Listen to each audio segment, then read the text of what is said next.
Hey, what's up everybody? It's Keith with the Tulsa Moto Club. Today I wanted to hit you with an update on the KZ250 to give you an idea of kind of what's been done to it recently and what's still left to do. So let's not waste any time and jump right into it.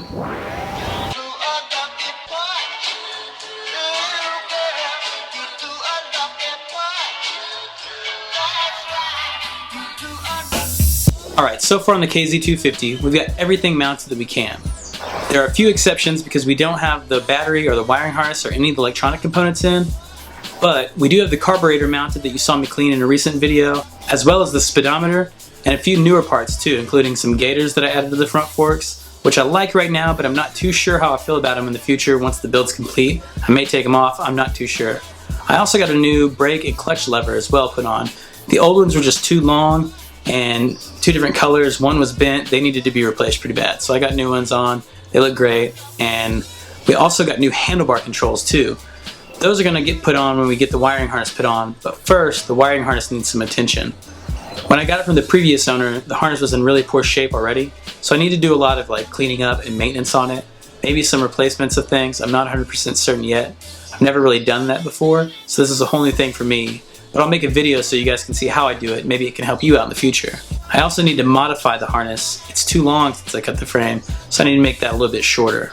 Another thing is, since I did cut the frame, is that I don't have a place to mount the seat pan towards the back end anymore, as well as I don't have a place to mount the rear fender.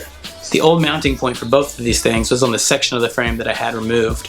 So what I'm going to need to do is probably weld a new bar across the back end of the frame that can serve both purposes of mounting the seat pan and getting the fender mounted up underneath. And with each of those two projects, there's a couple other things. The fender has some holes in it that used to mount the taillight. I want to fill those in and sand them smooth and make sure that it's all one uniform shape and looks really nice and neat. As well as there's a tab on the back of the frame that used to hold a license plate. I need to cut that off and grind it smooth so it doesn't make the rear fender look a little off center or wobbly or even damage it for that matter. And as the seat pan goes, that's all good. I just need to make a cushion for it, which I've made a seat before. It just wasn't super great. It was really amateur looking, and I've researched it a lot and I've got a couple ideas. So I think I want to take a little bit of extra time and put some more effort into this seat and make it look as best as possible. Another little task with the bike is the foot pegs. The old ones didn't look too great. They're real chunky, they're rubber, they're kind of torn up. They just look poor, and I bought another pair to put on and I didn't really like those either. So what I want to do is make my own foot pegs. I've got an idea, I'm going to make a video for it, but I don't want to give away too much. Just know that I'm making my own foot pegs and I'll have a video out soon.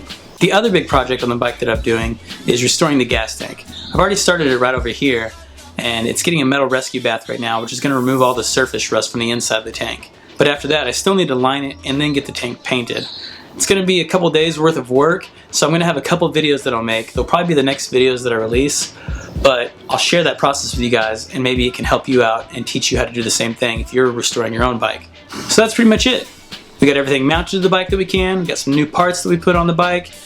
We have a few other smaller projects like the foot pegs and the fenders to figure out, and a couple other bigger projects like the gas tank and the wiring harness.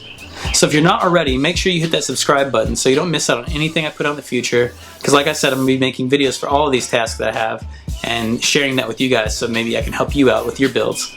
And if you have any questions at all, make sure you hit them in the comments and I'll be sure to answer them. I like every single comment I get. I make sure to reply. It's totally cool that you guys do that, and I really appreciate it.